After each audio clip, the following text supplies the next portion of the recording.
Hi, everybody. Welcome to my brand new podcast that I named the Aqua Naturalists. I know we're all fish lovers here, but have you ever wondered where the fish in our aquariums come from? Or what's it like in their natural habitat? If these questions ever cross your mind, then this is a podcast for you.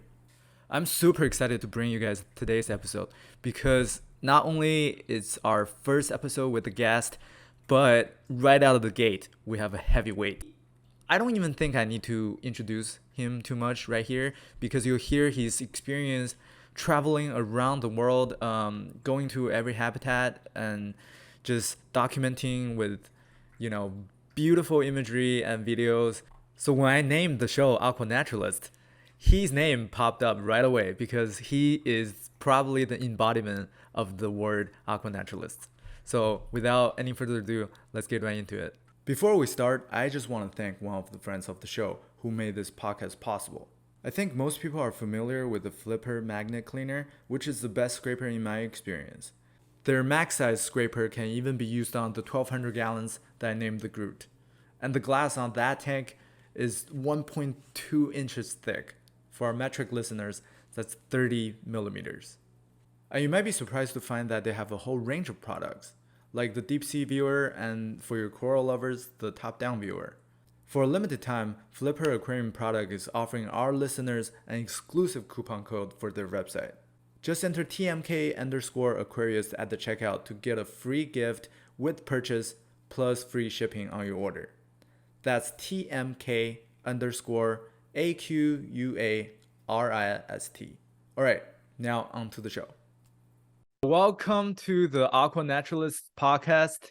This is the second episode, and I am thrilled to be able to have our first guest, Chris Lukhaup. He's been an idol of mine, really. I've been looking up to his work, both in his videos of the natural environment, like underwater footage, amazing footage, and also there's so many titles I can introduce him in.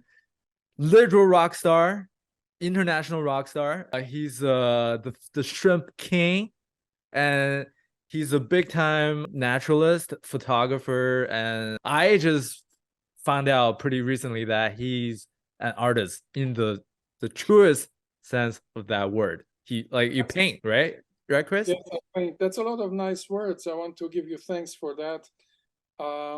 But yes, I would say I would call myself, meanwhile, I can call myself an artist because after doing all the music and touring and then writing books and then photography and then painting, I can tell with a good feeling, yes, I am an artist. And this is, Yeah, you're artist through and through, like double whammy actually, musician artist and like paint.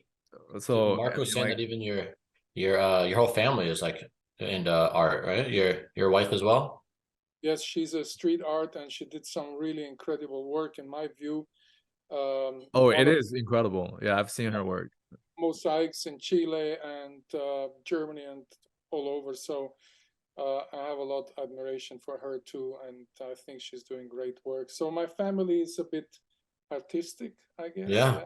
Yeah. A bit. Yeah.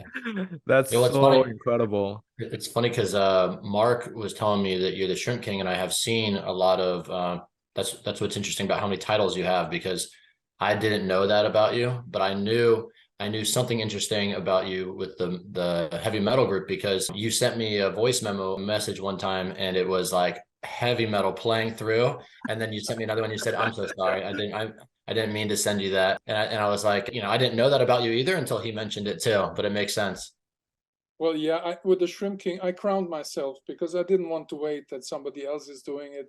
So I put the Shrimp King crown on my head. But it was just a good name, so people keep that in mind. I didn't want to say with that I'm the king of shrimps because that's a bit of, strange to crown yourself. But that was a name for the brand. And then the people started to call me that. And in the end, I accepted it. Yeah, it's good, man. That's So now perfect. I'm waiting for the next stage. What comes after the king? Emperor. That's more evil. Yeah. I will go for that. And after that, the next level is probably I don't know, God. Yeah, Yeah, the shrimp shrimp god. god. Yeah.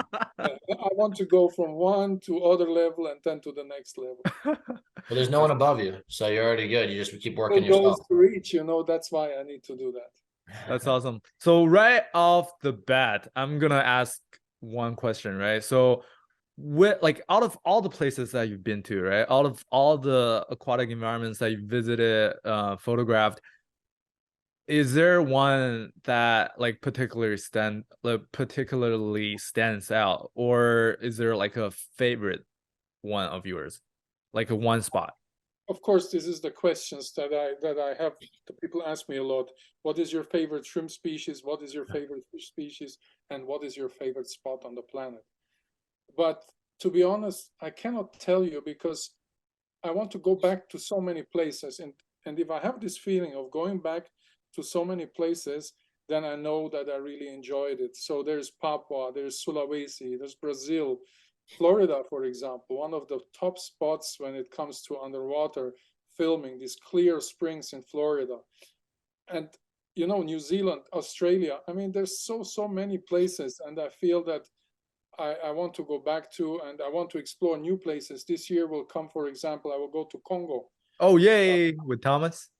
Yes, with Thomas Menesi. And this place, I just want to stay there for a week, just film.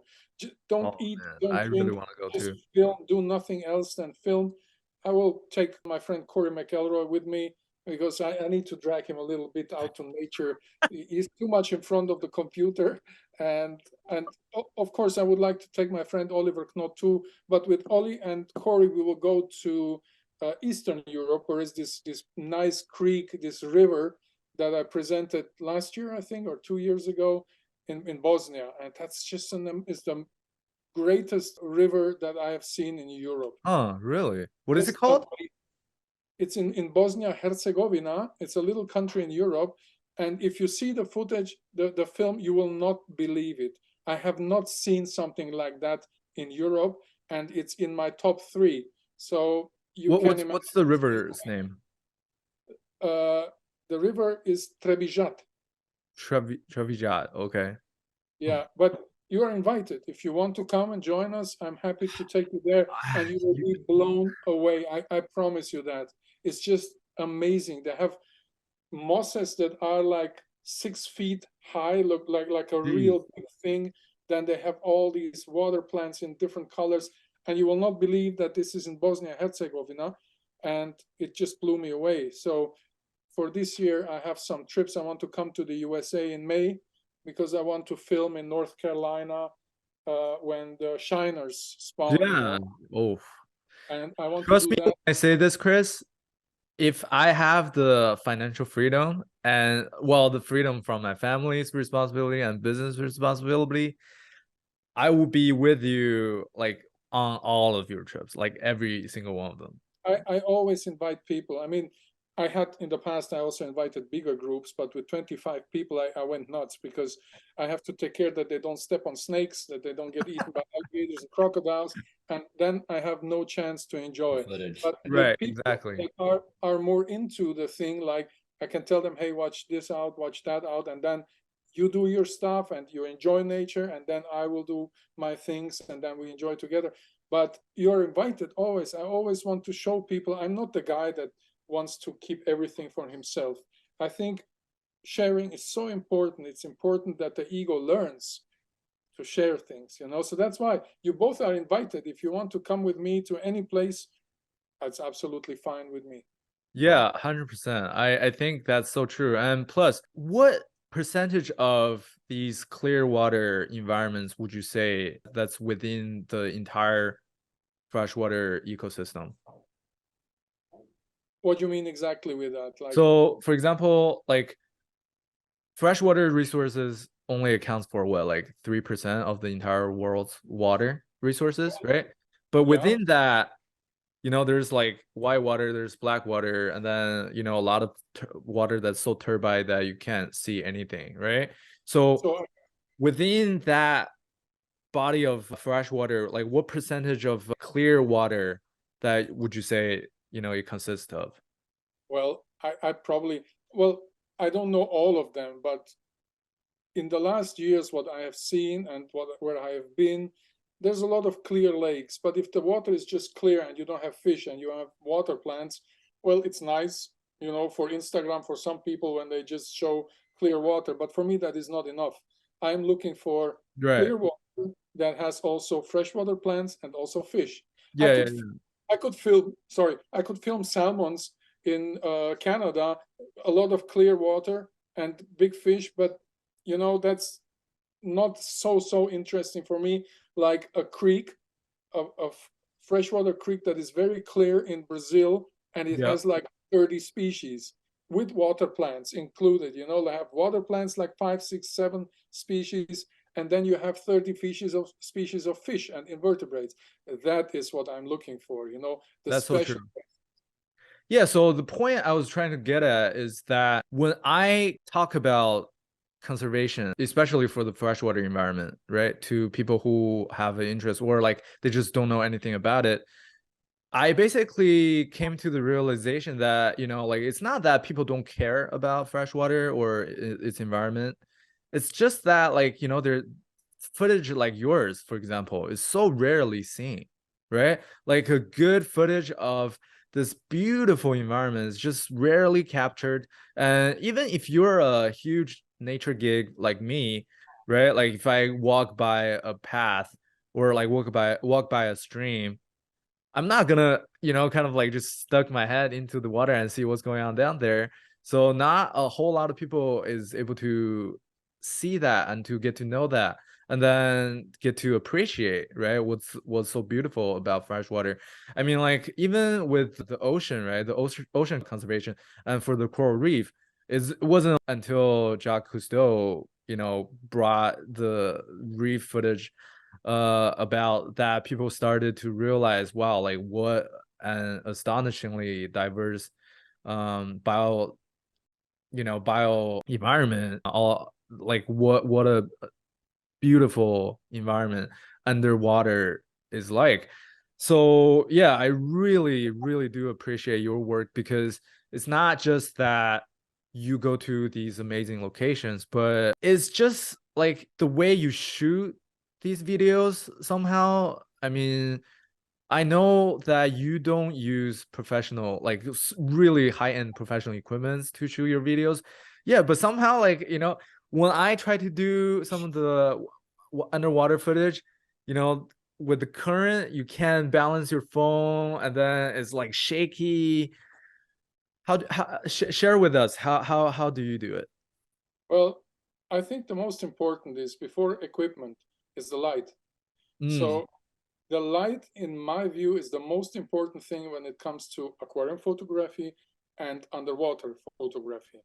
And for example, a secret is that it has to be cloudy.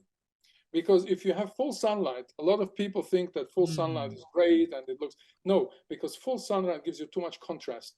Dark is too dark and Huh. light is too light. And then the habitat will not look as nice as if it's cloudy or early morning or in the blue hour, you know, when it's like 5, 6 o'clock. You have just half an hour to do the filming, or in the morning before the sun comes out, you have more time to do that filming. This is a point. And the other point is, yes, I have an underwater case that is behind me. If you see it, it's just there, 2 of them. And I have the EOS 5D from Canon, you know, Okay, I with see. angle lens. It's not sophisticated stuff, it's old stuff, but it's still working for me, you know, For and sure. it's good stuff. I know how to work with that quick. I'm very quick with that and I can get the thing. If I always update, I have to get used to a new camera. And then if there's stress and I need to work quickly, better I have my material that I really know how to work it. And of course, you with that experience that I have in going into the water, I know how to behave in the water. So I get the right shots, maybe with the fish, maybe not make the water cloudy and all these kind of things, you know, how to move into the in that environment.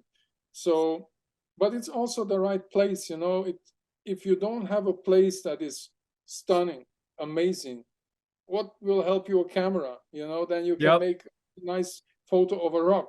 But for example, if I went to Colombia to this in La Macarena. This is the place with this bright red, Yep, the Rainbow River. yeah, the Rainbow River. Caño Cristales, it's in Spanish. So that was just a place that blew me away. I could not go wrong with that. You know, you can have even an iPhone and you can make, not even an iPhone because the iPhone is good. Corey uses just iPhone. You know, he came when he was with me in, we have been in Israel, exactly. He came just with a phone, with a little thing. And I had a big camera and this. I said, Corey, next time I will just also bring my phone, you know, for go to the Yeah. farms and do that. Good. But the point is, if there's a nice environment, you know, and I see the spots immediately where I can shoot, then it's not so a big thing to make a nice photo. Everybody can do that, you know. It's just lucky to be in the right place in the right moment and press the button. I have no idea about photography, to be honest. I don't know how a camera works. I have no idea.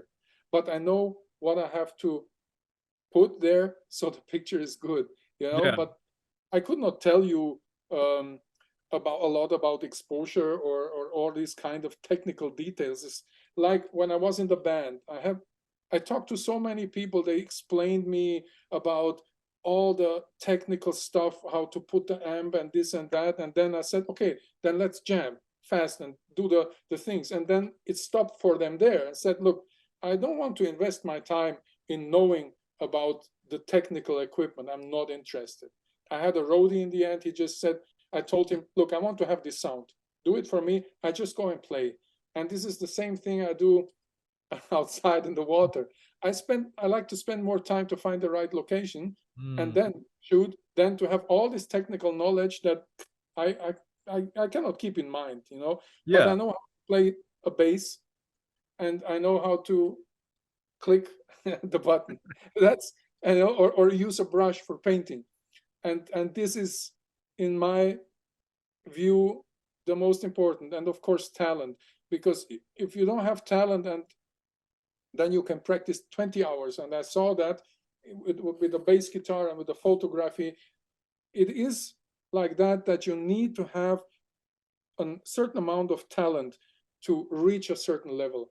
Yeah. And I have zero talent with cars. You can put me there a car and I know where to put the gas in, but that's it. I have zero knowledge about cars, about computers, about 1 million things on the planet. But it seems that I have a talent for a very few some things. And it seems that I discovered those things and they make me happy. It's not even the result that everybody needs to like it. It's more that I need to like it. Yeah, I for be sure. happy with what I do. And if the others find it great, I'm very thankful. And if not, I'm sorry for them. I will do it anyway, you know? Yeah. I like So, that you. I mean, yeah, Oh, go ahead.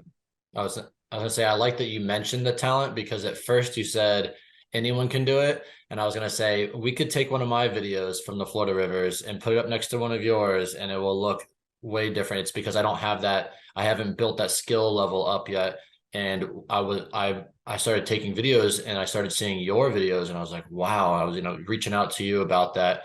But on a side note, if you ever want to come down to Florida, I'm probably an hour away from the the rivers. You guys can, both of you could stay at my house as well. And we can go to like Rainbow River, which is also the one, I guess you've been down there. I've seen river otters. I would love to capture river otters. They're so quick though on video, but Like I said, I always invite, if you want to join me, I can show you how I do it, because like I said, teaching is very important for in general. So I want to give what I know. I can learn from you too. You know, it's not that I just give, because I can see, oh, you do it like that. And there's always a giving and taking, you know, and I'm always open to share what I know, because like I said before, it's not about this. I think the things, if we share, that is not only good for karma, but it also teaches our ego to look at the things more different, you know. So that's why I think that if we go together to see Rainbow River or High Springs, Ichitokni, or this or that, we could work together. It's a teamwork, just doing it together, you know. And yeah. then I can tell you how I do it, and you tell me how you do it, and then we can see what comes out there. That's awesome. How do you deal with the current when you're shooting? Like how do you stabilize? Like for videos, obviously, right? How do you make it so stable? Because in some of the water, the current presents like a pretty big challenge, and like you get all these shaky videos. Yes, but with a big camera, it's usually more easy. You know, Okay, if I see. the housing, I can Yeah, stabilize it better. I put it on my knees, I sit in the river, and then I hold the housing like got more it. like. But with the little iPhone, you go like that, and every little shaking with the iPhone or with the phone, you will see it as a total shaking. So Yeah, for sure. the bigger, Okay. the bigger the camera, the better Mm. with the movement of I the have to try water. the knee. I gotta try the knee trick because with the I was using an iPhone, I would bring my arms in tight and just hold it as tight as I could. And the current does, you're almost bouncing off of stuff. Right. But the But you knees, a little movement with the iPhone is a big movement in the film of the iPhone. yeah. And A Yep. that little light hits it bad. in the camera, in the big one, you in the case, it will not be like that, you know. That's in my view a difference.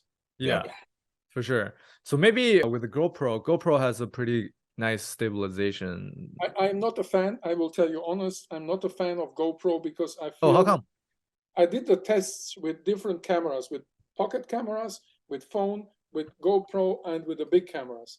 And I somehow GoPro is not my world. Even if I had one, I don't know where it is. I just put it somewhere, and I used it 2 times and then never again because I feel that GoPro it's such a big difference because in some places you are not 2 times, 3 times, you know, like in Colombia where I was. If I would have a GoPro there, I would be totally sad now, to be honest. Yeah. And I Well, what's the reason? the big cameras. At least what I Is it noticed on the it, quality of the video or is it fisheye a little bit okay? too. I think that in the way the light is not so good taken from the camera. It doesn't give them this movie character that the EOS 5D give you, Oh or yeah, for sure. you know, and this wide film, and the colors are different and the light is different. I used it 2 times quickly, and then I saw and said, okay, I will not invest time in this because no. But if I put the 5D underwater, boom, I have a good film, you know, like Yeah, the sensor, everything is definitely not a match to DSLR for sure. Yeah. this is my personal view, you It's know. better than a cell phone, I'll tell you that much though. Well, I have seen Apple cell phones that make good video, but in the end of the day, I have it here on my big screen and it looks good on a phone. But then if you blow it up, it's pixeled and Yeah, well, it's grainy. but it's not really cool. But if I look at the EOS 5D, then I can see, hey, this looks even on a big screen good, and this is what I want because I would be so sad if I have good film material and I cannot really show it. Yeah. Well, also, Sorry. oh, I was gonna say what. So also, I noticed that since I'm using an iPhone and the latest iPhone to film, as soon as I upload the film to Instagram, it even when I put it as the highest quality setting, it degrades the quality significantly most of the time. And I see yours comes out really well, and Mark as well. I didn't know how you guys are putting it on there and not wanting to throw your phone. It comes out clear for you guys. Like me, I There was there is an option to upload higher quality video footage. Like if you're like doing reel, there's like in the option. But I mean, yeah, I don't know besides that. Like that besides that option, I don't know if there's anything that you can do. I just take it from the camera and put it on iMovie where I cut it and then load it up. I even don't, to be honest, I have no idea how Instagram really works with all these things. I just load up photos and film, but I'm not getting too much worry about settings and this and that. This is things that, for example, my friend Oliver Knott, always when he comes here, he knows all these details. In all this stuff. I said, Oli, I even don't know how to share your videos on my channel. Only thing I know is I know how to put a video on, put the hashtags, go for it. And the rest, I have no idea, honestly. Ollie's really good with social media for sure. Well, yeah, What because it was like 8, 9 years ago when he has not been on social media. I told him, Oli, come on, you have to do it now. And I kicked his ass to do it. Can you imagine? Now he has He has to thank you for it. followers, but he's posting all the time. I mean, I post maybe 2 times a week, maybe 3 times. I have like 700 posts, but only has 5,000. It's Yeah. like, well, where you have all that material? And it's amazing. Always when he comes here, he makes at least 3 videos or 4. And I said, from where you have this, all this stuff here? You guys are the king in Germany, but the duo of German kings of the freshwater. Yeah, Well, he does it religiously, I have to say. Yeah. for me, the most creative aquascaper there is. And he's my friend, yes, and I know him since 30 years because we started in the same pet shop Oh in, wow. in Stuttgart. Yeah. So there was where a lot of people started was an amazing pet shop, still is. And I was working besides the university there, and he was also working. So I know him since that time, and we always met. And now we are friends, and he always comes here, and we talk about life and about all the Do you guys live pretty close by to each other? well, 1 hour, 1 hour. Oh, 50 okay, yeah, that's close enough. So So are you guys? Are you saying that if I go and work at that pet shop, that I'll have amazing talent? But you already do. You guys coming out of the same pet shop, that's some heavy talent. Well, in you know this, you are in the USA, and I've seen a lot of pet shops there. In Europe, it's a little bit different. You know, the pet shops. If you come, and you should see Europe when you're invited, and I can bring you to pet shops. It's really, I think, in my view, it's a bit different from the USA. I think German pet shops are from worldwide quality, I think the number 2 in the world. Wow. Maybe the Where's number 1. one? Well, Japan has some really good pet shops. There are very high standard pet shops, but I think in the mass, in the quality and of what they offer, Germany is number 1, because in Japan they have smaller pet shops very nicely, but here we have really big shops, and they are really good. I mean, Corey is coming over here all the time because he wants to film that stuff, you know. Even if you go to like a hardware store, even those pet shops in there are really good. And this is not, I'm not saying this because I'm German. I feel myself more as a cosmopolitan person. But I also know that the standard, for example, most of the people in Germany use Latin names for the animals. And this is also different to the USA, where people use the common names. So, and here also people, if somebody mixes Malawi and South America, already people go like, you cannot do this. This is against the law. And, you know, and that's what, you have plastic plants in your aquarium? Are you crazy? I don't know anyone who has plastic plants here in Germany in the aquarium. Maybe there are people, but I don't know them. Rare. You're not friends with them. I'm friends with everybody because I understand if you like plastic in the aquarium, I'm okay, go for it. You don't, if it, you know. Yeah, you don't have to be modest about it. Like German aquarium keeping and pet shops are, well, I mean, fish stores at least, is definitely the best, in my opinion. I don't want to say it like that. It's just that I see that the aquarium culture it's because maybe they are so arrogant, the Germans, that they always think they are the best in engineering and this and that. And sometimes I think also it's a bit too much, because a lot of people, you know, they have all the knowledge and all the Latin names, and it's okay. But if somebody else then don't know all these Latin names, don't put the people down. And sometimes I feel this is a little bit too much, you know.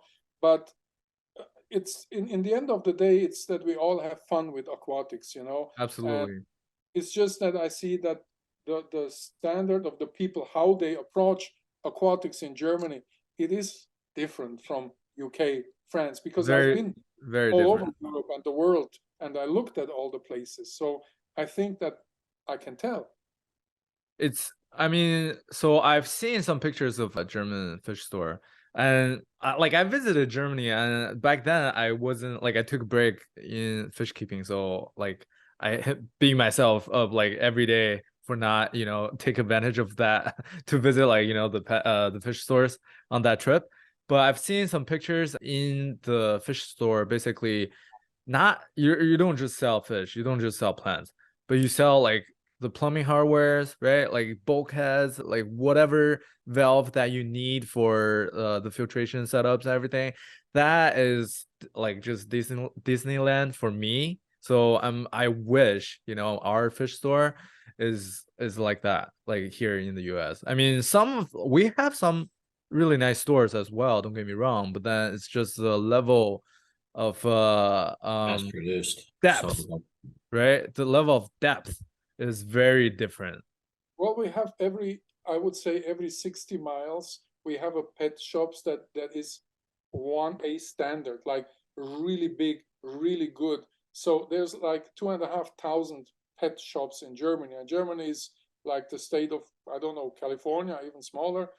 So it's not that big, but there's a lot of pet shops, and most of them, or many of them, have a lot of stuff. They offer a lot of things, and this is because a lot of people are like 2 million people have aquariums in Germany. So, I and the visited one population house in Germany, and it was my wife's uncle's house.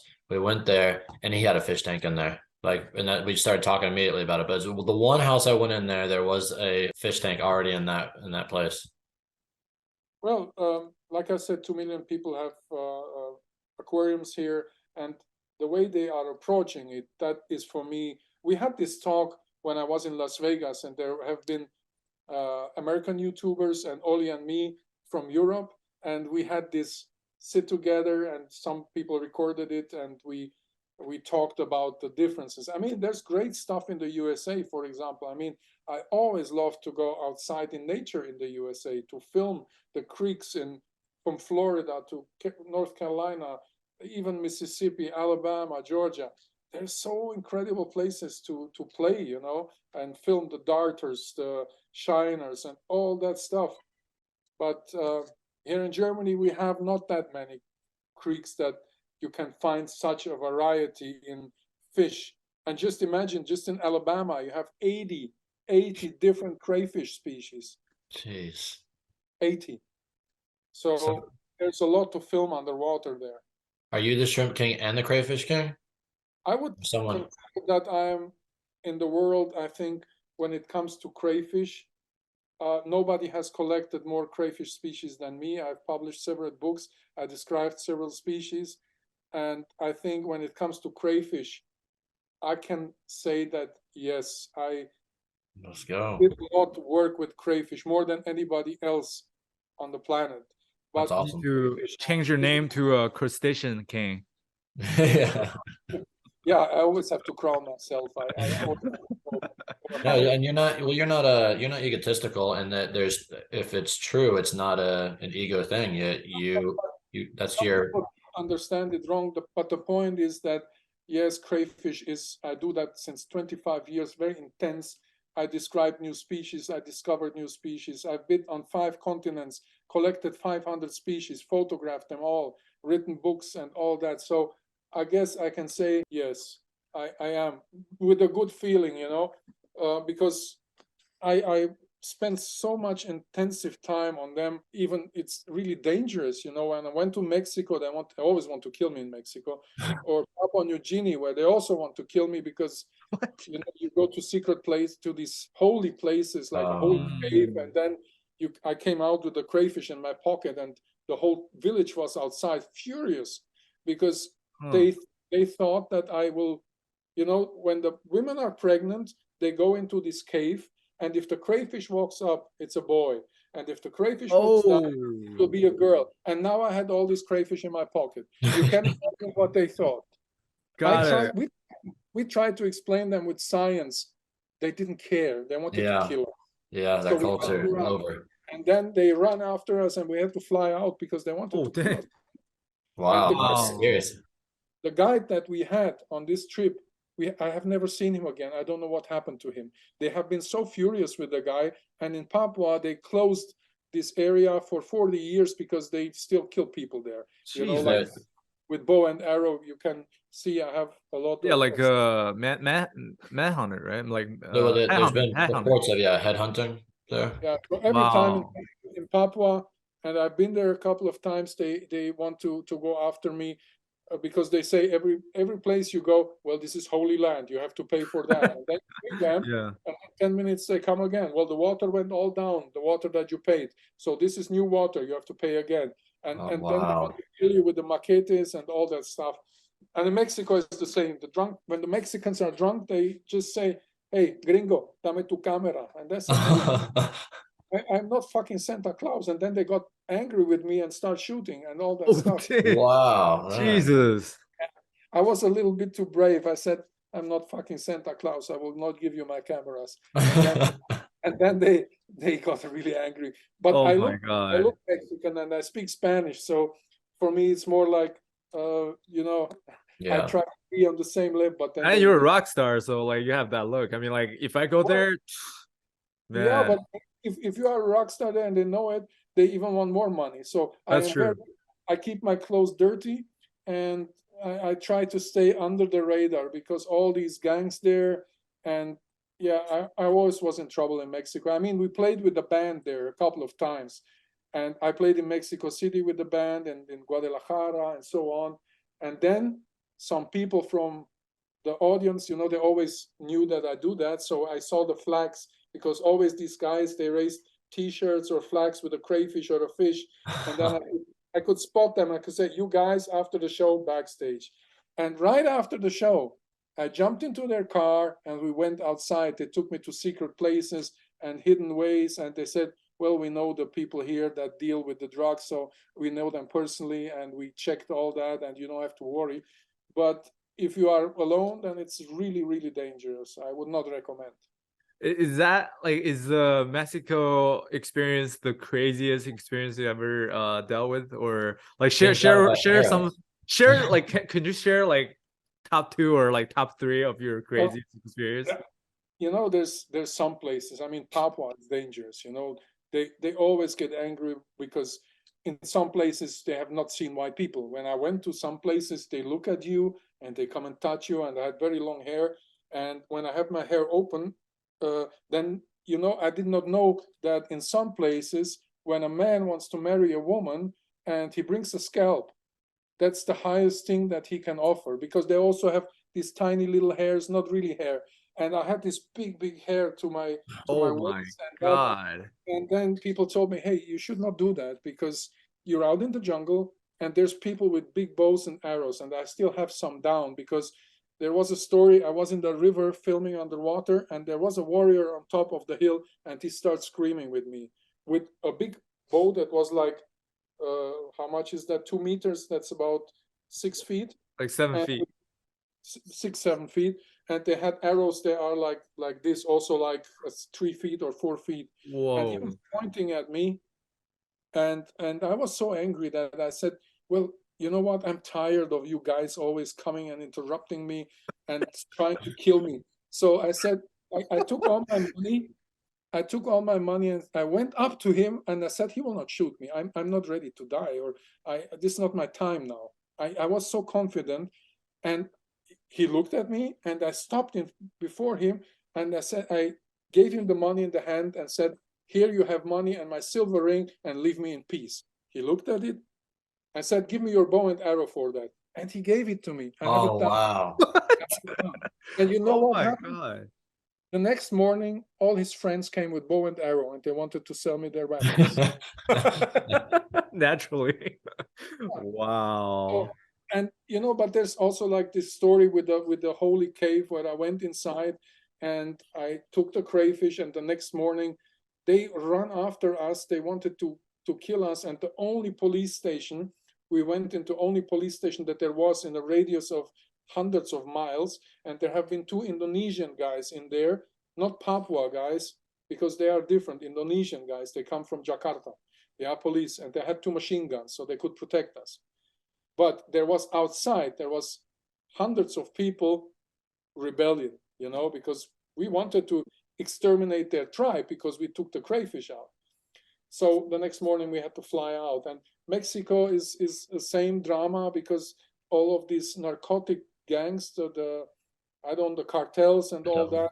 Yeah. And it's really dangerous, not only they want your camera. Sometimes I was with a girlfriend there, and she was blonde, very beautiful, and big. Sure. How can I say it without, and Wow, in doubt. yeah, we went into the city in a little village far outside. There was a crayfish species I wanted to collect. And it was in the middle of the night, like 12. And the whole town was outside, children, everybody celebrating. And I went inside and said, this is weird. It's 12 o'clock and everybody on the street drinking and all that. And my girlfriend was sitting near me. And then all the men came to the car and they started to make this with the car and wanting to get her out of the car. They have been drunk, the man drunk and all that. And I said, stay inside. And I just pressed the gas button. I went through the whole, I hit one or two guys, the rest jumped away, and I just had to flee because they wanted to get her out. And oh my God. But these are stories that is more or less normal when you are in Papua and when you are in Mexico or Guatemala or Venezuela or Bolivia. These things can happen, in Mexico, when the police stop you, and it happened to me. There was some young guys, they have been shaking because they have been so afraid of the police. I'm in Germany. I talk to the police like very normal because nobody will shoot you here. This happens 2 times a year, and just with people that have big knives and run after the police, then they will shoot. But nobody will shoot you in Germany just because, I don't know, in the US they shoot you because you don't have. Yeah, in the US it's a little different. Yeah. So I'm very afraid. But in Mexico, there was like these young guys told me, we are so afraid, and they could not only that they want money, they will take our radios from the car, and we don't know, and this and that. I said, really? And then I learned about that later, that the police sometimes they just stop you and they take all your stuff, and you can be happy if you don't end up in the ditch, But like for me, when the police said we will escort you, and they told me that, I said, holy moly. And we went to the slums, the police car in front and I in the back, and they told me, we will bring you to the lake. And I said, okay, this can end up very bad now, because I had a lot of cameras and that. And you know what? They brought me to the lake. And it was in the middle of the night, because that's why they also stopped me. It was like 2 o'clock on a Saturday, and that's why they stopped the young people. But for me, it ended well. They brought me to the lake where I wanted to go, and I could put a spotlight and watch the crayfish and all that. But the young people told me, you are very lucky if you get out here okay. Did you have to pay them? No, I did not pay them. They have been probably different. I told them I'm German. Sorry that I don't know the rules here. Maybe I was too fast because I'm used to drive 200 on the German Autobahn. So I went probably too fast in Mexico. And then I showed them the German passport, and it was okay. But even in the US, when the police stopped me in the US, I always tell them with the German accent, I'm German, And then they are usually more nice, and they are just more understanding. And I always tell them, well, I thought I'm here with too many gangs around, and that's why I want to go out of the city, or this or that, which is half true. But usually then the police is more nice if I show them the German passport. Sorry, I am a tourist, I don't speak so good English. Wow. Can I ask a little bit more about the Papua New Guinea? I like, for some reason, I really want to hear the detail of like when you found out, like, so you take the crayfish and you've got them in your I don't know what I know it's very rural in Papua New Guinea. I don't know if you're in like a hut or anything like that, but you take it back and it's in a container. And then how do you learn that someone wants to kill you for it? Well, when you go outside to the countryside, I mean, there's 1 or 2 bigger cities in Papua, like Sorong, or in some places you have more people now. Meanwhile, it changed a little bit. But when I was the first time there, it was very different. Now, meanwhile, some of the people have cell phones. They have, it's not like it used to be. Meanwhile, they kill each other with guns, not with bow and arrow anymore. and that's the difference. But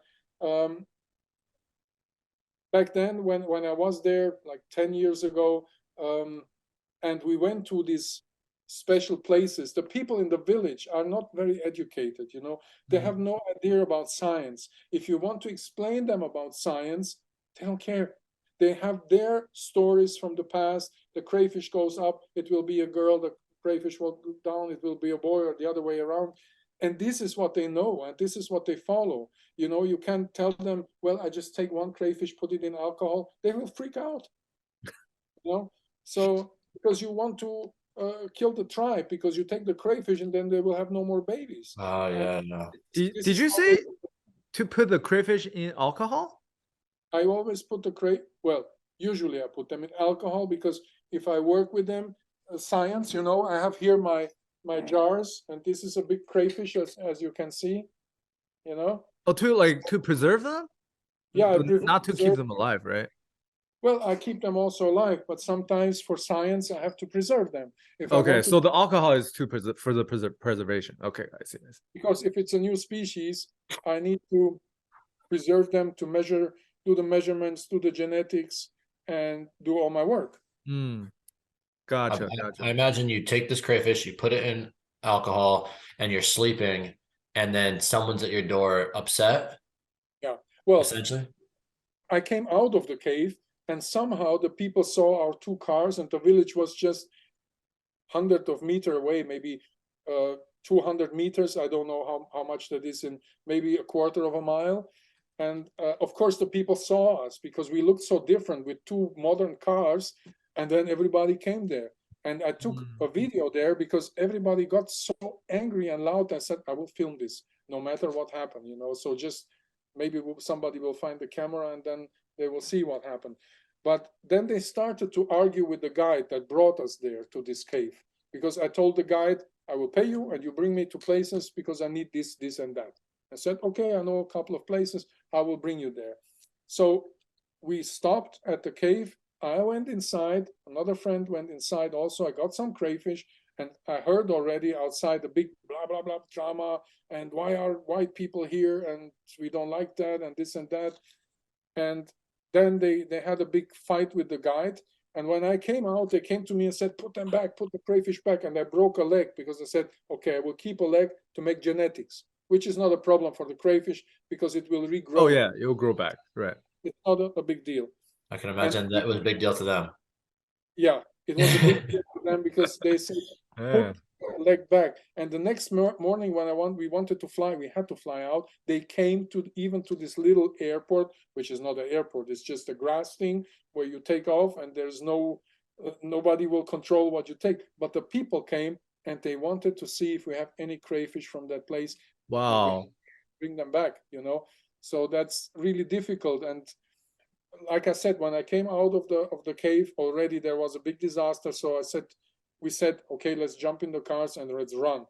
We did that, and they all went after that, and we after us. And we went to this police station because we knew they have machine guns and they will protect us.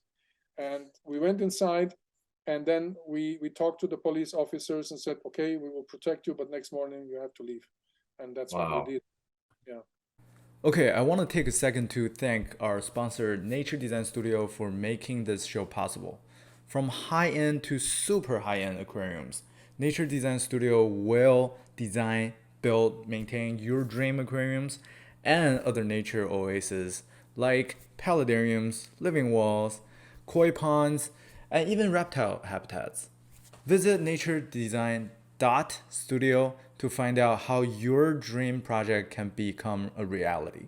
Nature Design Studio, natural wonders realized. Okay, back to the show. Yeah. That is like, I feel like I have some funny stories, but that's an incredible story. That's incredible.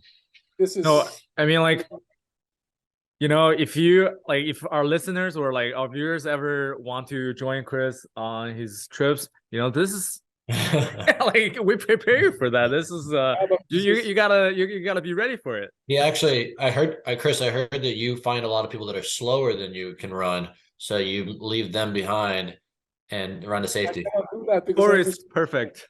what I do now is I have a guy that is an absolute crayfish freak, and he's like 2 meters, like what is that, 7 feet? Yes, yeah. A big guy, and I will take him, and then I will tell the people, deal with him, and I can do my work here, because always there's guys that come with a machete and tell you, like the big knives, this is holy land, and then you pay them after 15 minutes, they come again, and this is like, Annoying. and then, Yeah. you know what I did? The most funny thing, and probably the most stupid and braves also, is that there was in Papua, sometimes they stop the car, like 30, 40 people on the street, they stop cars, especially if like my car was a big truck, like SUV, and they stopped it. And I was also tired of it. I had 3 people in my car. I said, you know what I will do? I will take my passport and I will go to them. And I said, CIA. I did this with my passport. And you know what happened? They all backed away. They all went away. What? And I said, I will just do this. And I think it was stupid because they could have taken it wrong, because not everybody likes the CIA or FBI. But they know about the CIA. They heard it. And I said, I will do this. And I had these guys in my car, and they probably thought I'm stupid. You are stupid. And I went there and said, CIA, get the fuck out of the street. And I was yelling. And there were 40 people, and we have been 3 or 4 guys, and there were 40. And they have some things in their hands. And strangely, they opened the thing and we drove through. You know what? It's your look.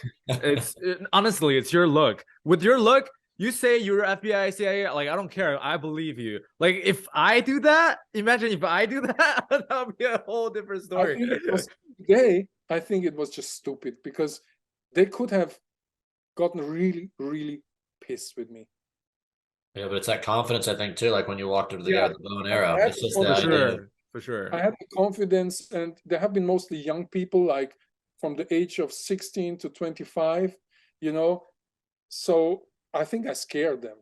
Yeah, that's actually an interesting age, though, because that's also the age where it's like that mob mentality, too, though. Like, that's where you're saying that it is like hit or miss, because those kids they know their group, their numbers. Exactly. No, I think Chris is just very alpha, Yeah. It's the alpha male dominance thing. I think it's just that sometimes I think my time has not come. And this is something I really believe, because I think we're all on the planet to learn and to have some certain things that we have to resolve on the planet. Otherwise, the crocodile would have eaten me in Indonesia, or the snake that I stepped on in Australia. It was a king brown. I thought it's over. Oh my God. I have not seen. It was a dry riverbed. Log? Yeah. It was a dry riverbed with rocks. And usually when they dry out, the crayfish go under it and hide under big rocks. Yeah. If the river dries out. So I went into this riverbed, and I have not seen this king brown. She was about, 8 feet, something like that. And It's a deadly snake. And this happened 2 times to me. One time where was it? In Thailand or somewhere in Asia. I don't remember. It was Sulawesi or Thailand. And I stepped also on a snake. But the one in Australia was the really, really dangerous one. And I thought, in that second, I thought, it's over. And the snake, I stepped on it, and the snake went away. It didn't bite me. And I said, this is crazy. She could have killed me, but she did not. So, and the second time was in I didn't know if it was a dangerous snake or not. She just also came up to me, and she didn't bite me. When I was in where was that? In Mississippi or in Alabama? Cottonmouth, maybe? A lot of snakes there. On every river, if you go to Alabama, to Georgia, in every creek, I see snakes. In Mississippi, Alabama, Georgia, Florida. And this happened to me in Florida as well. There was a black snake coming to me, stopping 1 meter in front of me. I was like, okay. And that's in the water, right? That was in the water? One was outside, one was in the water. I several times I saw these water moccasins. Yeah. Water moccasins. Sometimes when I put my hands under the rocks, I touch them, or when I go after the crayfish in the burrows. But somehow the gods, they think I still have things to do here. So I think when my time has come, I cannot do nothing about it. The crocodile will eat me, the snake will kill me, or the guys in Papua will strangle me. I don't know. I feel I like mean, it's the aura of the crayfish. They're protecting you out there in those waters. and they're Or killing it's just stay away fish. from looking for a crayfish. I mean, like there are the problem. Like, you know what? I'm Yeah. just gonna leave all the crayfish exploring and collecting and whatever to Chris. That's it. Like I'm never touching a crayfish or like trying to look for one or anything. That's just Oh, too dangerous for my health. I'm in, Chris. I'm a Florida. They have a term on the internet of the Florida man, and we are. It's a little less dangerous here than like Australia, but we're used to just like all the animals. So I'm for it. You can push me in front of the stuff, and I'll take my chance too. But but you yeah, have the alligators. You have the alligators. yes, yeah. That that is a problem too in Florida, especially. I mean, there was a woman killed like 2, 3 weeks ago in Florida walking her dog, and I always, when I see something like that, I think, hey, I walked into lakes there, I walked into the waters in all these swamps there. I could have get killed too, but somehow the gods have a different thing for me. Maybe I die tomorrow because of a heart attack. I don't know. But Florida, I learned a lot. I've been like 30 times in Florida, maybe 40 times. You So know more than me then for sure. no, but because I went so often to the USA, like 50 times, 60 times, I stopped counting. But I learned a lot in Florida. I mean, that's an amazing state, beautiful nature, wonderful crayfish, fish, shrimp, and also the snakes. I remember that what one guy told me in Florida: red and yellow kill a fellow. Oh yeah. This never went Wow. out in my mind. Because we have a and it doesn't look that much the same, but when you're out there and there's the colors, there's a king snake that looks very much like the coral snake, the red and yellow.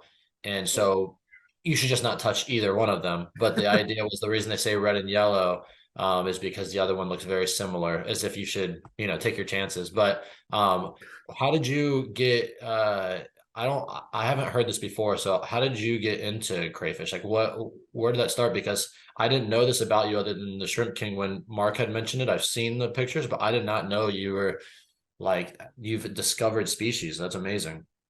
Well, it was like 30 years ago when I was in the same pet shop like Oli, and we got a blue crayfish from Florida in, and nobody knew what it was, the blue electric crayfish, Hmm. Procambarus aleni, that's the Latin name. And nobody knew what it was. And I said, how is this even possible? We get animal in and we don't know what it is. So I started to do some research. And then I found out it's from Florida. Okay, so I said, well, I want to learn more about crayfish in general because literature, there was not too much. There was no crayfish atlas, for example. So I did the first one myself. I put Hmm. everything together. I worked 4 years and published an atlas about crayfish. So that was the first. Wow. That's But amazing. it was because I had this blue electric crayfish from Florida and I wanted to know more about it. So I flew over to Florida. I looked, where does it come from? How does it live? And so I got into crayfish. And That's I, that's awesome. yeah, Great question, by the way, Casey. Well, that's because I'm learning right here. Like it's like you get like a man of many names. It actually like inspires. It's like inspiring because I felt that way. And this is silly because I'm sure there's a lot of literature out there, but when you get into this hobby and you're looking into the fish, it feels like there's not a lot. Like I had a fire eel from a pet shop, and I did not know. They couldn't tell me much about it. They told me it's most likely caught a wild caught, and then there's no footage of them that I can find in the wild. There's no information other than like the general page of what temperature, and like no one's seen them mate. And like it's the same thing. I was like, if I had the ability, I would love to go to, Thailand or any of those places where you could see them, because I have no idea about this fish other than what maybe there's like a page or two on the internet. For sure. I well, mean, like to be fair, there's so many species, right, of freshwater just fauna, and then it's pretty much almost impossible for like a fish store, right, or like the staff of a but fish store to know in all Germany, of we them. have a lot of people that publish books about freshwater fish. I think this is, if I look at the world, I think Germany has most publications when it comes to aquatic books. I mean, there's a lot of guys that besides their work, they do this scientific work and they go to places like Africa, like Thailand, because Germans they have been for many years like world champions in traveling, you know. So we went to places, and this is what a lot of people here in Germany did. When they are in the hobby, they go collecting to Africa, to Thailand, to South America. Heiko Bleyer, for example, is one, in my view, the guy that has done most of the expeditions. He has done like 800. Heiko is a friend of mine, and I know him very well. But there's a lot of people like Heiko in Germany that just go to places, do articles. We had like 8 or 9 aquatic hobby magazines, you know. So just that is and high quality, like Amazonas, like that. Sure. There's a lot of. I can actually testify to that, because when I went on to the trip with Heiko to Colombia, we actually met his fans. Like, so there were some Germans who formed their own little expedition group, right? To collect whatever, and then we saw them in the hotel or in the inn. When I was in Chile, I was at 6,000 meters in the highest lake, Lake Chungara in Chile. I wanted to photograph the fish there, and I met a German guy that was 100 kilometers from my place. It was the only. There was nobody there. Nobody. Oh my God. And I met a German guy, and this is the typical, you know, you always meet Germans. It's like, oh God, you are everywhere. I cannot. Was a guy 100 kilometers from my place sitting collecting butterflies, you know, like. Wow, that's awesome. From the museum in Karlsruhe, and I'm like, last year I met the guy again and we laughed about it, and it's so typical, you know, because when Germans are into a hobby, they dive so deep, and they want to do all the research and, you know, have all the books, and that's why we have so many books. That's right. I like 30 books or something. So now you can imagine Heiko has several books and 50,000 other people that when they are in something, they have to publish a book, and they do their research and all that. When people ask me my talent, I have like one thing to be like, oh, well, I'm naturally good at running, or, you know, whatever. And like to be like, to talk to Mark or to talk to you, I'm like, man, I have to up my game. You guys, like, it's inspiring, the stuff that you guys accomplished, and like, you know, and there's nothing stopping anybody from doing it except for themselves, I guess, you know, like to hear you see a blue crayfish and you're like, and then you found you know, you followed that path, and then look where you're at right now, you know?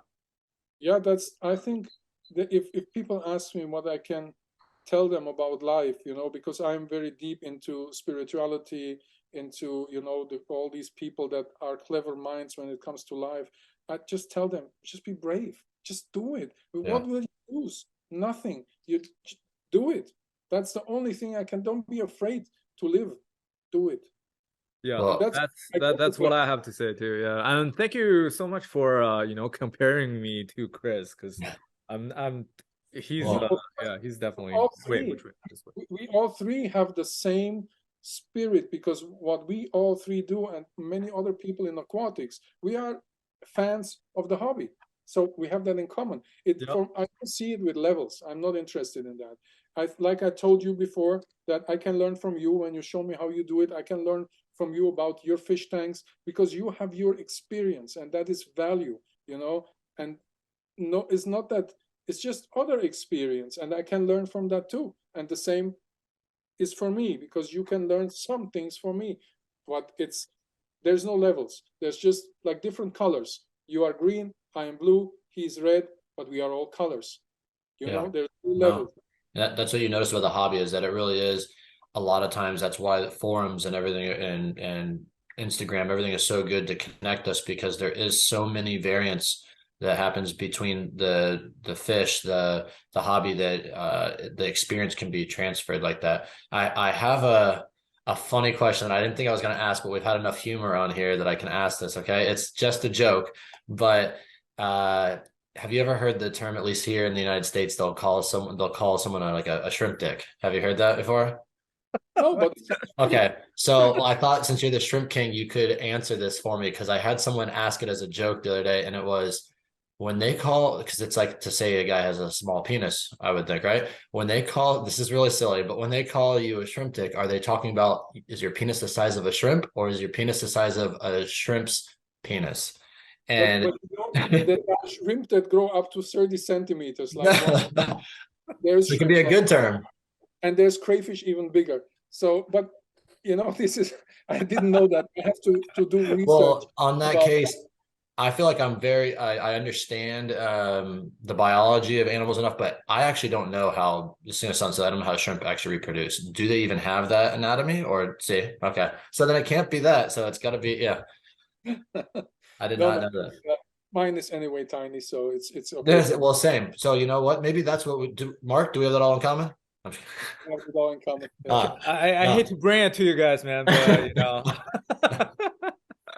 Uh, the other thing I thought about here is, when you go different places, I'm sure they call the name. You say they like to do the Latin term a lot of places, but I can imagine you hear a bunch of, like, if you went to the southeast of the United States, they call them crawdads or and they Crawdaddies? have places called crawdaddies. Yeah. Like, do They you have? have different names in the US for crayfish. It depends on where you are. In the north, they call them crayfish, then crawfish, mudbugs, crawdads, Mud uh, bugs, yeah.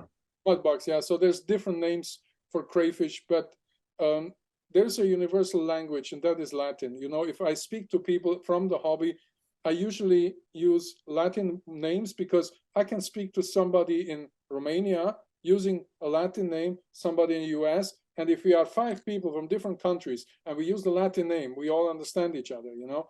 But if we use the common names, it will be a chaos. Yeah. You know? So that's why I prefer to go with the Latin names, and I'm used to that, you know. And in Germany, it's like I'm in the groups of people that are in the hobby. They use Latin names. We don't No, it's use. smart. It's a smart way to do it. I mean, that's the scientific method too, and the way to be able to speak across the language barrier. But this is because we are in Europe, and you know there's so many different languages here that in the US you don't care. What you care about Slovakia or Slovenia? Who gives a you know or Bosnia? You use the words that are common in the US because you have a continent for your own. You know, half Yeah. of the continent. Part is Mexico and Canada, but you have nearly the whole continent for yourself. So you don't need to do that. But we are a small country in Europe. We travel a lot, so that's why I think this came that we have to talk to the French guys, and that's why, you know, I just been to a Kili meeting. There have been French guys, French from Belgium, French from Holland, and if they speak, they use the Latin common language. I just wish the Latin names is a little bit easier to pronounce. Yeah. Well, we live not far away from Rome, you know, and I had Latin in school for several years. So for me, and if you speak Spanish, Romanian, French, Italian, then Latin names are not a big deal because it's a Roman language, like French, like Romanian.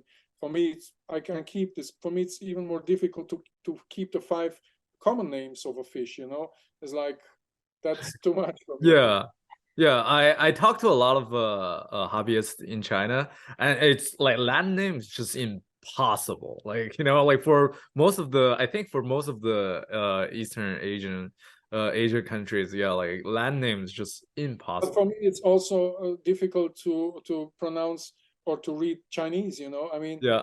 I've been in China. I talk to people, but I think China is one of the places I could get lost, and not like if I get lost in South America because I speak Spanish, no big deal. I can find food, I can do the things. But China, I have been outside in the countryside. I would not even know how to order food. Yeah. Nothing. For sure. For sure. Okay, so out of like all the crayfish species, right? Like, is there the same question again? Is there like one that stands out in particular, or like is there like a one that's so odd looking, or because I've seen some crayfish that you posted, right? Like the really colorful one, or like the marble color ones. But then, yeah, like is there like something that's like super odd, or like most They're people don't all know about? very colorful. They have that in common. There are 80%, 90% of the crayfish from Papua, for example, are very Mhm. colorful, amazing colors. I mean, I described one after Edward Snowden, a crayfish species. No way. That's What is it amazing. called? Carax snowden. Oh wow, that's so cool. That's the Latin name now for this crayfish.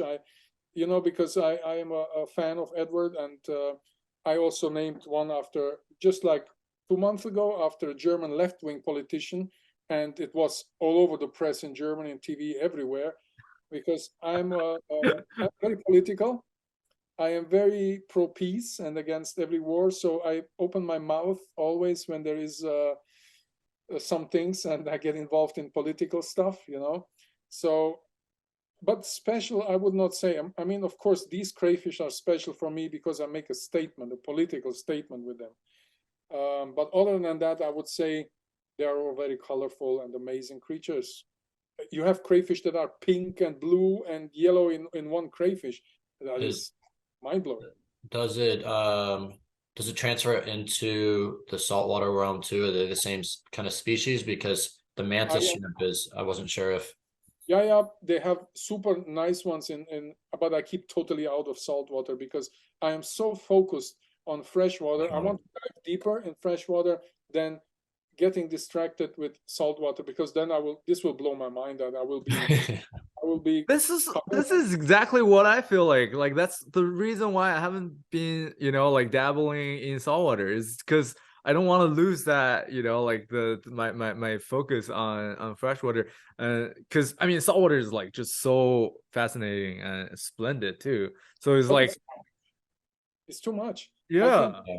it's good that we stay in freshwater, because freshwater needs us to dive deeper and not lose us to That's saltwater, right. which is mind blowing. But yeah, I think freshwater is more down to earth. Yeah.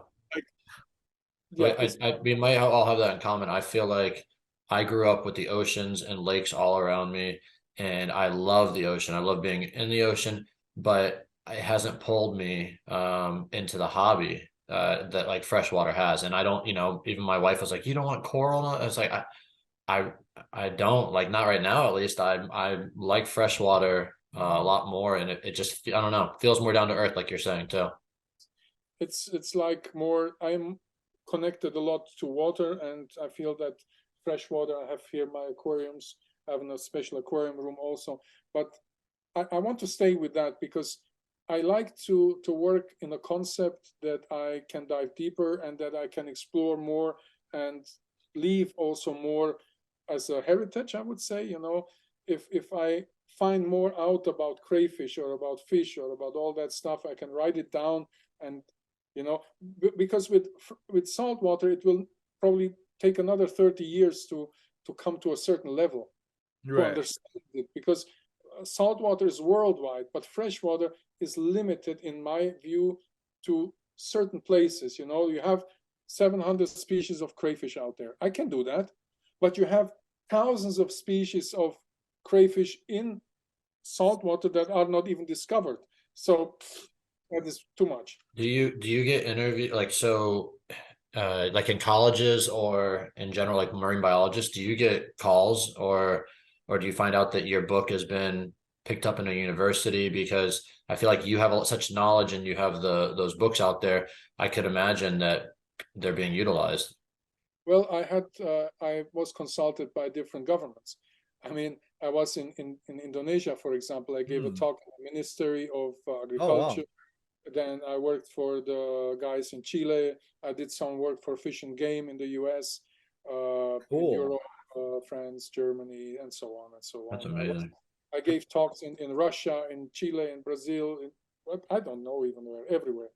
But yeah, they have my books in universities and in museums and stuff, because like I said, with the crayfish, I did the first atlas. So if somebody wants to know, I described several species. So if somebody wants to know, probably he will find the book, and then he will send me an email or call me or write me or whatever. Yeah. Have you explored the waters in Alaska yet? No, Not yet, because I think that if I go to Alaska, I will go for find gold. Really, no joke. Oh, This is really? Wow, you're serious about it? absolute. This is what I want to do this summer, because I think, you know what is, I also looked for fossils in the past. You know what I like and what is so important is to discover something, to find. For This, sure. I find a new species. This feeling is so exciting. I find something that no other scientist in my field has found yet. So it's Yeah. something new. So if I discover a fossil, I'm the first one that sees it in millions and millions of years. If I find a piece of gold, it's also this thing, I want to find it. Probably if I have found it, then I want to do something else. But Alaska, if I go to Alaska, I want to see if I find some nuggets.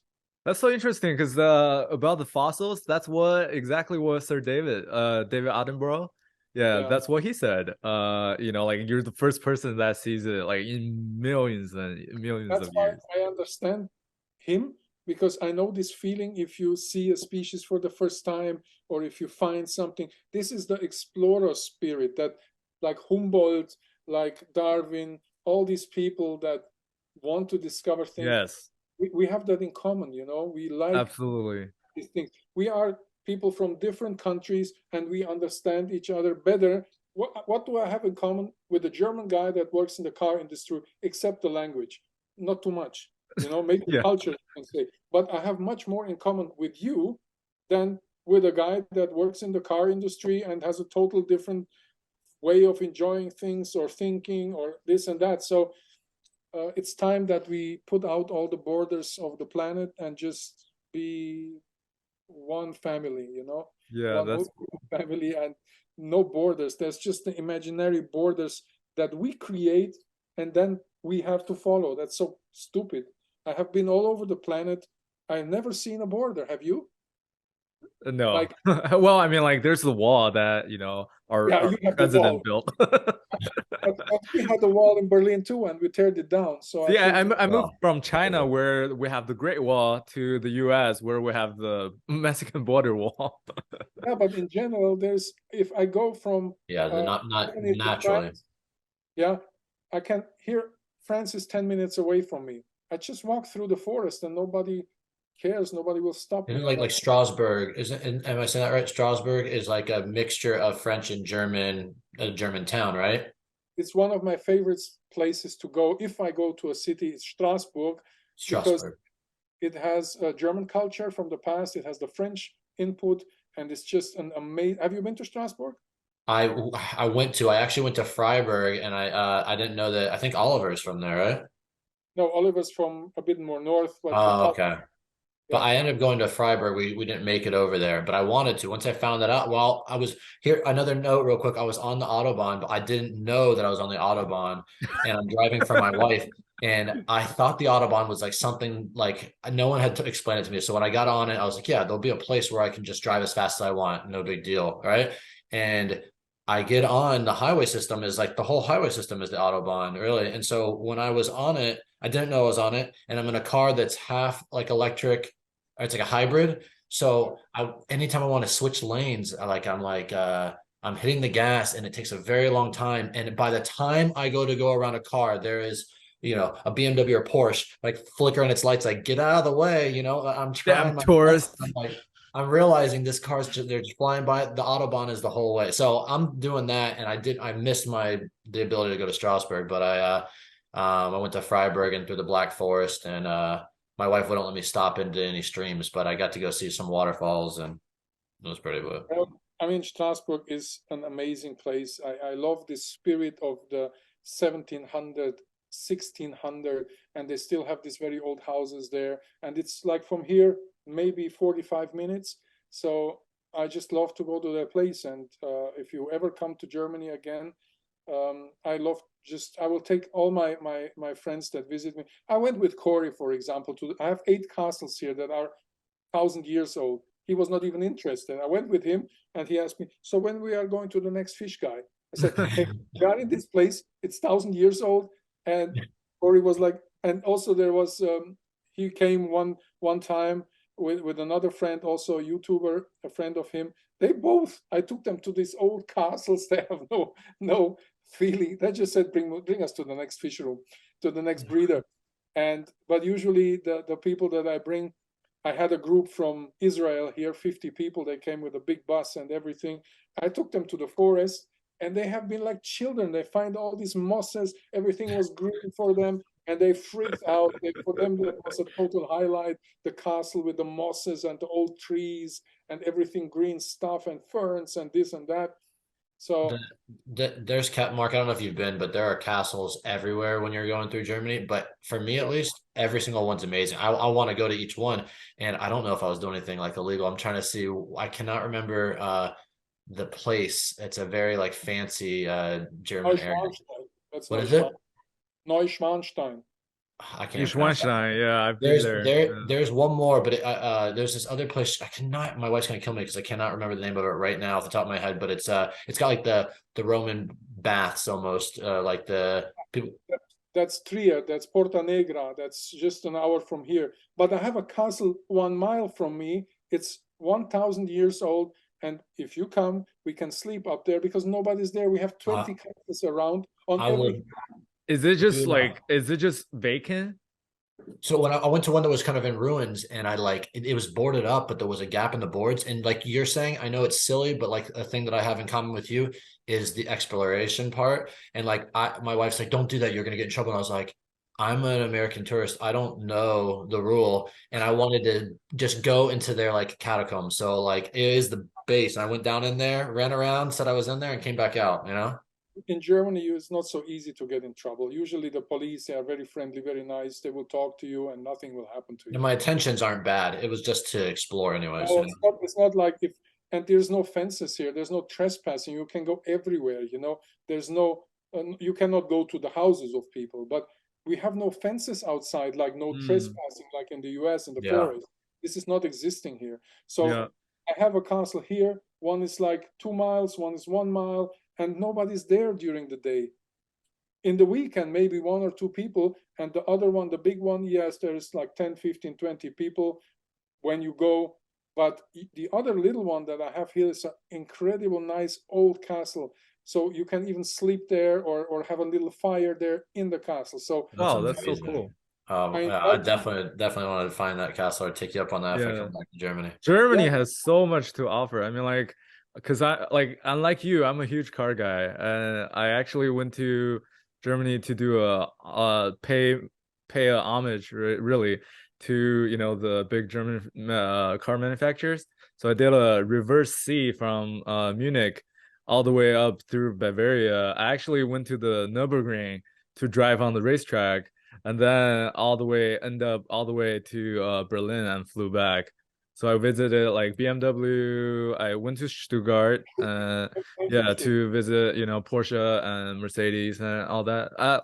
For some reason, like I'm a huge Volkswagen and Audi fan, but for some reason I skipped those two, like museum wise. But yeah, like same experience. I mean, like I knew the Autobahn, and then I just regret I rented this little tiny car that's called Twingo.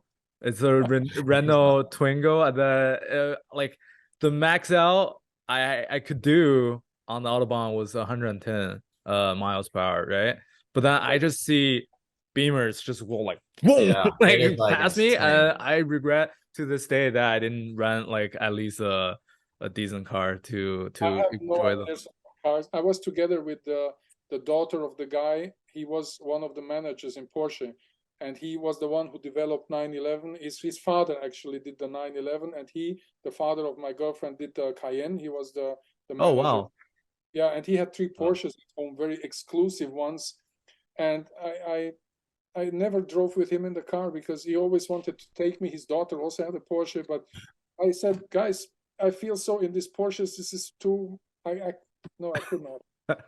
You had no interest in it. I was like a couple of years with this girl, but I never. But the good thing, he had an accident with a Porsche, and he came out without a scratch. The car was nearly flat, and he came out without a scratch. And then he told me, Chris, you see, I developed this car. He was the engineer, the main boss of this project, and I knew that nothing will happen to me. And I had a friend in Mercedes who is also an engineer, because I'm from Stuttgart. So of course, and he's a big aquatic guy. He's one of the chief developers in Mercedes, and he loves aquatics. That's why he always came to see new species to my place. And one time we went to the wholesaler, and he told me, look, Chris, I have a new Mercedes. It's just out to test it. I will bring it with me, and we will drive to Aquarium Dietzenbach in Germany. It's 200 kilometers away. And I will bring this car, and you will drive with me this new car. I said, okay.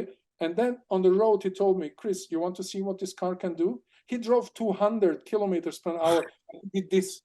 And the car went out and back. And I said, don't do this again with me. Never again. I was scared. But he said, trust me, I developed this car and know what this car can do. And the car went so fast, 200, and he went tack, from one lane to other and back immediately. And the car was like an arrow straight. Nice. I will not do it again. I said, Hans, I will not go with you on trips anymore. Over. That's because awesome. I got really scared. This it's like a slight segue, but this is a cultural thing, but to me it's so funny. I love culture shock, and so I love traveling and like experiencing it. Good culture shock. But my first time to Germany, this wasn't when I was on the Autobahn. I just was coming off the train there, coming from France. I got out in Cologne and I was walking, and I just see people, like I see this guy walk by me and he's just wearing all black, and I don't think anything of it. And then I'm walking a little bit further and there's another person all black, and I was like, man, I guess maybe Germans, they just wear like if I would have left that day without finding out, I would have thought Germans just wear all black. But I kept walking and I found out it was a heavy metal concert. But like my view was just people all in black, all like almost a cult. I wasn't sure if it was like a cult, and it kind of is. It's a heavy metal cult, but it made sense. But it's one of those things that I would have left there experiencing that one thing and thought like, yeah, if you go to Germany, they all wear black there, at least in Cologne. It happened to me in Japan. Everyone wear beige and white, and the men all gray and black suits, but the women all beige and white. When I was in Japan, I had this feeling too, so I understand you. But yeah. Cologne is a special place. It's a very open-minded place. It's have you been in this big church? The I didn't get to go. I didn't get to go in for some reason. Maybe the times didn't work. But now that you're saying the open-mindedness too, that was another part of it. I didn't. It was so. I pay attention when I'm traveling abroad. I like to pay attention. I studied anthropology in college. So I really pay attention to the people, and I try to pay attention to surroundings, and I just love like the nuances and everything. So when I'm there, before I saw all the people in black, I saw men holding hands, women and women holding hands, and then I was trying to think, I had no idea about German culture before. Sometimes I like not knowing because I let the country teach me, right? So I go and I was thinking like, do you walk hand in hand with your friend here? And then I realized it seemed like it was like an open, like maybe more of like a spot for gay couples maybe too. I don't know for sure, but it did seem like they were all coupled up. It was more like that's the joke here in Florida, but for Key West had a big community too, same thing. But again, I'm going to that spot and experiencing that. And now when I've gone through all of Germany, I didn't ever experience those things again, but it was niche. So for me, when I first went there, I was like, it just kept blowing my mind. I'm like, it's just so different, everything that I'm experiencing, which I love, but I'm glad I see a full picture, because I think that's sometimes the ignorance of a place or of visiting a place, or your mind, when you don't visit enough, you have an image of something, but it's not what it really always is either. I can't wait for you to visit China then. Oh, I would love to go. I cannot wait. You're gonna be like as soon as you step off the plane, you're just like mind blown. I love that. How different it is. China is the next superpower, guys. I was in China, and I was like 15 years ago, then 10 years ago, and then short time ago, and they go so fast, it's mind-blowing. Yeah, every 5 might be even too long. Every 2 to 3 years, like things just change. It's insane the pace. Amazing. I'm blown away. And you know what? getting back, to our main topic, which is like aquarium, right? So like the Chinese hobbyists are also very crazy. I mean, like especially with the now, like the money that they have now, right? Yes. They're commanding, like really top shelf collector fish and rare species. Like thirty It's thousand dollars for pretty some of these. crazy. I mean, US dollars, like 30,000 for a fish. I've So heard let's before. say Top boy. we pay for what, like for wild discus, like the let's just say the good grade, not even the best, because we can't even get the best, right? So the good grade wild discus here will be maybe like $300 to $400 a piece, right? Like one like average size. But over there is like at least double that. Uh, So like at least. So that's People, like pretty on par with Europe. they have this they are collectors, in China. There's, it probably, the culture of having something special is very much more important than in Europe, in my Mm, view. If you have something special, you also pay that and you show it. right, That's right. much more common than in the Western world. And I know people that paid like 20, $30,000 for one crayfish because it was so special. Wow. Chinese, Okay, yeah, sure. yeah. I believe So that. Yeah. I mean, this is totally crazy. If you think that a crayfish with a special color cost, and in Louisiana they're eating them like for $5 the pound or something, and then there's a guy who pays 30,000 for it. That's crazy. But this is China. They are very. Um, I think this culture there in having like the goldfish, like the Yeah. koi, like all that. A lot of fish come from there. The breeding forms. Oh yeah, Yeah, they. for sure. Yeah. Did you ever go collect fish in China? Yes, I did. Okay, I where? I was in the area of Guangzhou, Okay, uh, yeah. then Shenzhen. Sure. Uh, I was around Beijing, but there's not too much because in Yeah, no, Beijing no, did no, not too cultural much stuff. around there. Then I went to go to these old markets and that. I was in Shanghai too. Then I was in several places, but Yeah, I have written down the names. If you go to the countryside, it's totally different from the totally city. different. Yeah. Yeah, nobody speaks English. Barely people speak English in China. Yep. And I go with friends because they take me. But I told you before, I would get lost in China because I would not even know how to ask for water. I actually went to collect hillstream loaches. Well, the Chennai species, and then Yeah, in Guangzhou, near Guangzhou, and then it was just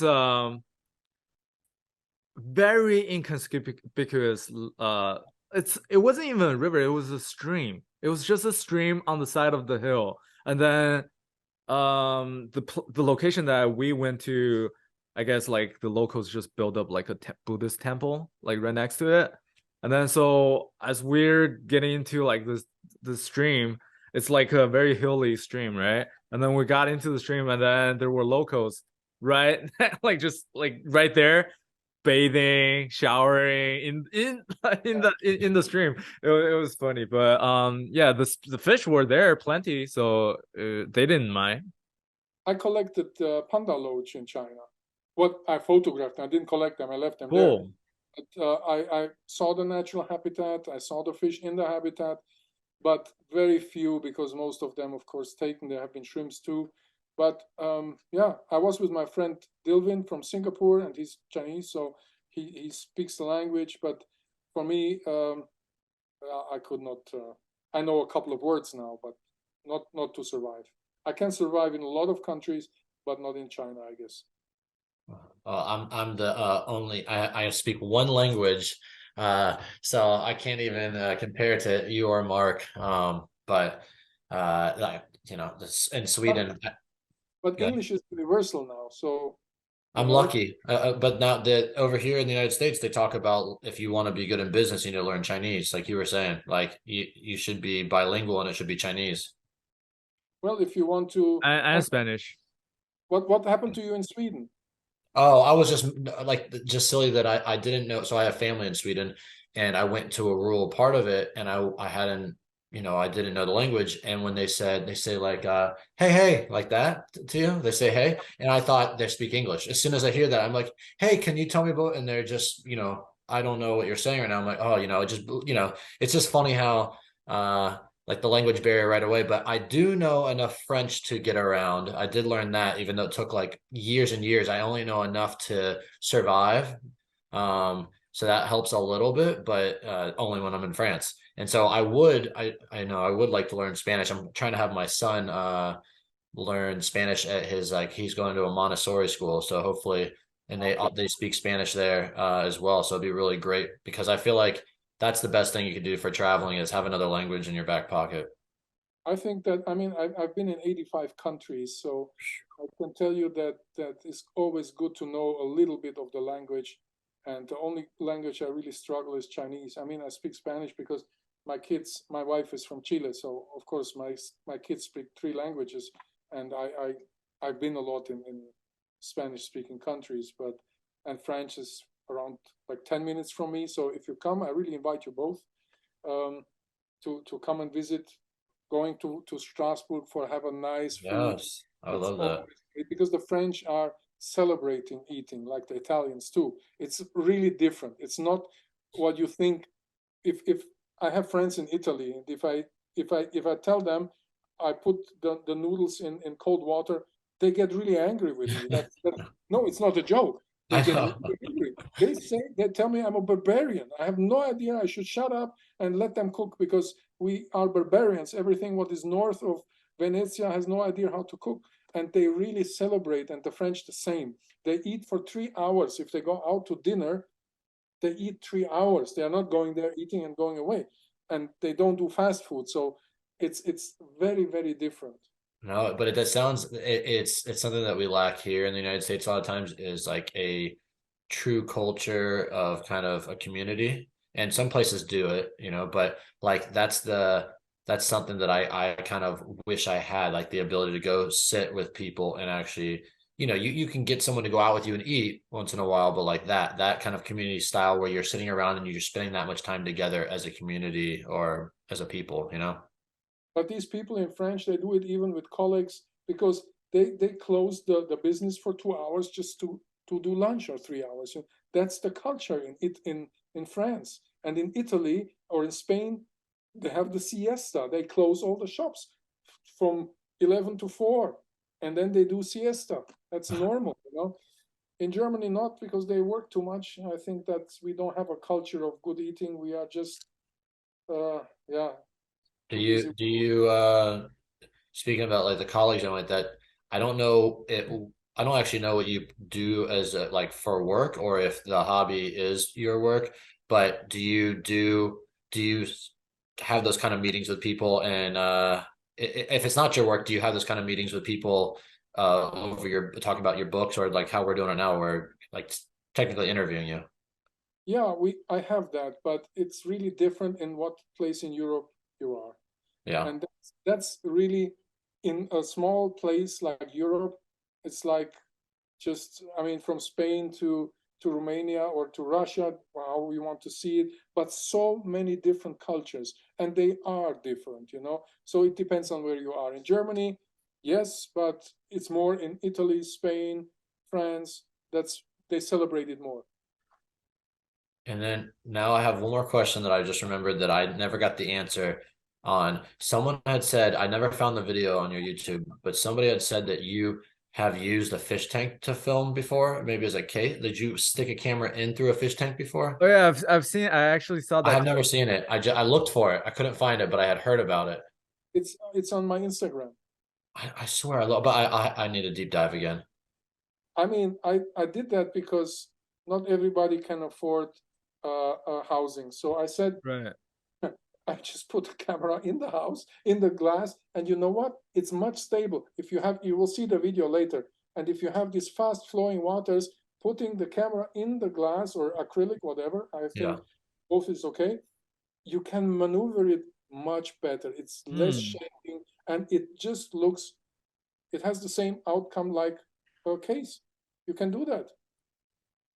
No, it's amazing. Yeah, that was I heard one of those tricks in it because I was really trying to get better at filming I had a kid, I had a baby in between, so I haven't been able to get back out in the water yet. But that was like someone said that you filmed with a tank, and it blew my mind too. I was like, filmed with a tank underwater? Like I didn't even think of that, you know? But Yeah, try it, that's like you cool. said, try it. Was just a smaller tank, and I just did it because I thought, let's try it out. It's like Ollie when he tries out new things. Sometimes I do also. I did also shave my aquarium with this shaver. I cut all the Eleucharis pusilla, like you mow the lawn. Yeah, Also. I did the same also, and it worked. So sometimes it's okay to do stuff like that. Yeah. that's cool. I would That's never think of awesome. that stuff. Well, thanks so much, Chris, man, for your time and just amazing stories. Just it's so awesome. I mean, like, where can our viewers and listeners find your information? Like, so you're on Facebook, you're on Instagram, YouTube, right? And I then started YouTube also, but I am I am not that kind of YouTuber that puts out 2 videos a week or one. I do very few because I want to the ones that I do have usually in my view a good quality, and I do a lot of research, so I cannot do a video every week. That is impossible. yeah, yeah, I think these kind of contents are more are gonna prove to be more valuable in the long run. Well, both have their value. Some beginners they want to know how you just suck the floor and the gravel, and that's fine. But I cannot. I don't want to do it because there's some people that do it already, and I think that I don't need to be YouTuber. You know, it's fine. There's big YouTubers out that do great work. I I am more like Instagram. It's more simple, posting a picture or short video, and Facebook the same. But YouTube is a lot of work. Chris, Very cool. where can I buy one of your books? And then You if don't I'm have able to to buy buy, it. You huh? don't you don't have to buy it. Well, I'd It's a like to because I'd like to have you sign it too. I'd like to buy no, but one from you. the And signature and the book is for free.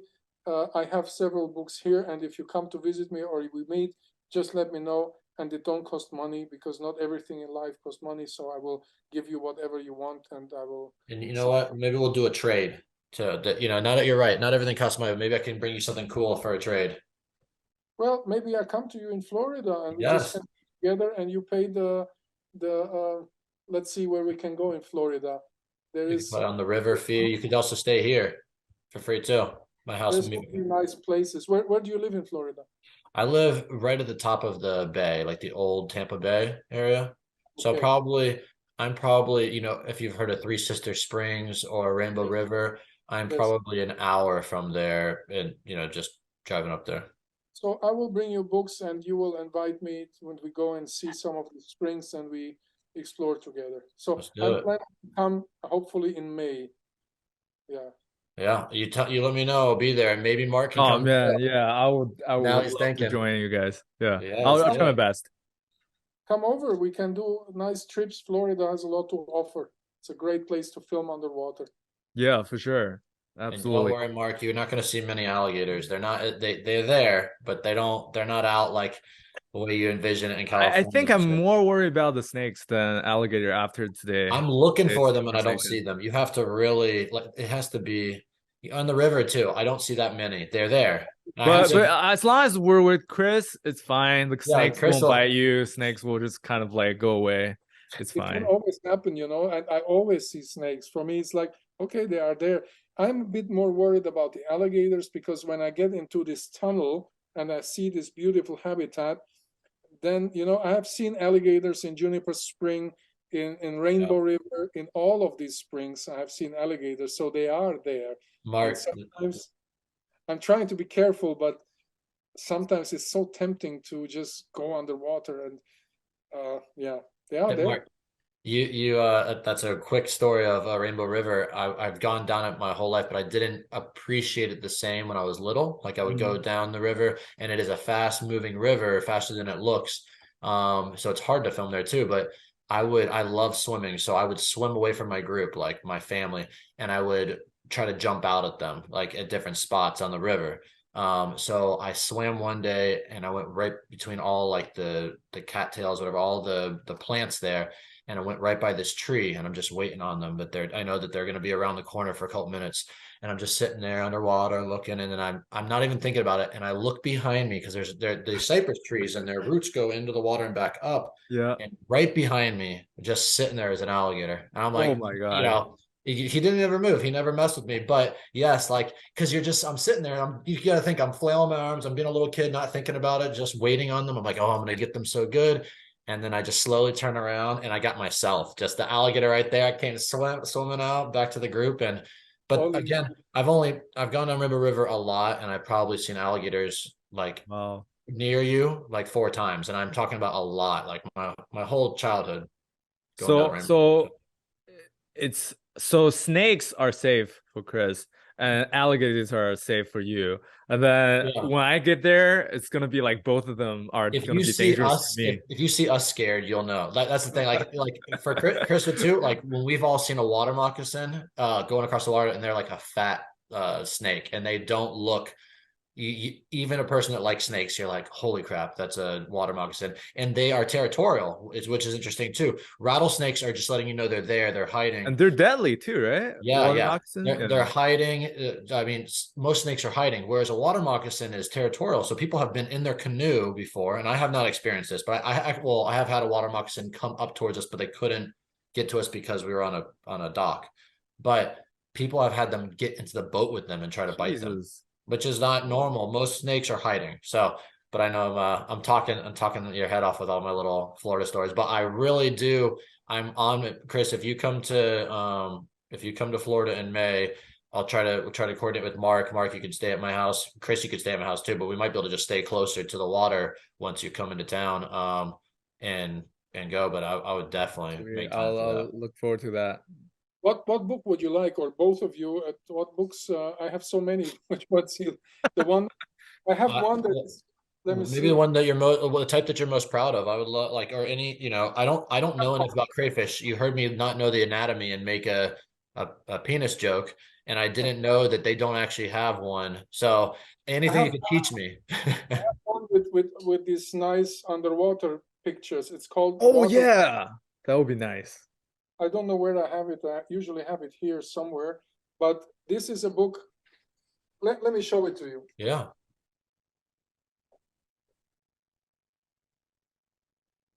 So this is the book. It's called Water Worlds, and it's a table. Wow. And it has Oh man, Yeah, yeah.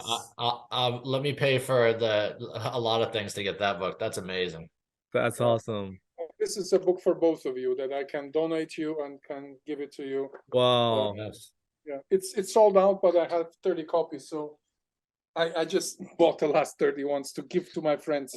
Oh, So- dude, that's awesome. Oh, that would be amazing. I will Absolutely come to the amazing. US and then I will bring it to you because you are in Florida and you are in California, right? Yep, LA. That's it. You're in LA. So I will probably be in California too, because I have a meeting there with a company that I want to talk to. So they are in LA. I worked in the past, I worked together with JBJ. Maybe you heard of them. Mm-hmm. Yeah, so I want to just meet the guys because I know Wait, them. JBJ is in LA? Yeah, they're in LA. Oh, okay. Wait, And also, okay, gotcha. in California, you have some really nice freshwater springs. They are beautiful. Have you seen them? Oh, you're gonna have to Where, take like Mark. up You're north, gonna have to right?